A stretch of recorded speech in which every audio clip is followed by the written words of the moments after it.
كلمة العبرة بالخواتيم. كل جمهور ريال مدريد اللي بعرفهم واللي ما بعرفهم صدعوا راسنا من أول موسم، العبرة بالخواتيم، سنحقق الألقاب. خسارة نهائي كأس السوبر مع برشلونة، خسارة نهائي كأس الملك مع برشلونة، خسارة مباريات الدوري ذهاب وإياب مع برشلونة. أبو خواتيم، أبو موسم صفري.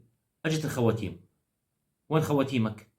برشلونة هجوميا فتاك، دفاعيا هناك ثغرات، لكن لاعبي خط الوسط والمهاجمين والأجنحة المهاجمة يعني قادرين على الرجوع في أي مباراة. أبو خواتيم، قبل بداية الموسم الطوفان قادم، من يستطيع إيقاف طوفان ريال مدريد؟ إمبابي جاي، من يستطيع إيقاف هذا الطوفان؟ أنا طوفان حبيبي، أبو موسم صفري. تذكر كلامك. هانز فليك فعلا مدرب ألماني مجنون، راهن على اللاعبين الموجودين من المواسم السابقة. ألماني عنيد مجنون، غير كل شيء في عقلية اللاعبين، غير مفاهيم كرة القدم لديهم وفاق كل التوقعات.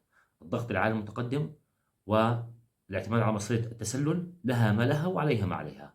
طبعا لكن يعني موضوع الربح فيها أكثر من الخسارة، مع معالجة بعض الأخطاء والثغرات فيها. على هانز فليك أنه يعني صعد من لمسية أو يتعاقد مع أظهرة احتياط يمتلكون السرعات، قلوب دفاع، يعني يكونوا متفاهمين مع الأظهرة، وتطبيق خطة التسلل بلا أخطاء، والتعاقد مع مهاجم رأس حربة قناص يحرز الأهداف من أنصاف الفرص.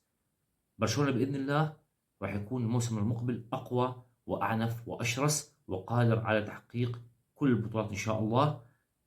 طبعا أي مدريدي بناقشك راح أنزل لك صورة وورجيه الصورة اللي راح أنزل لك إياها، هاي الصورة.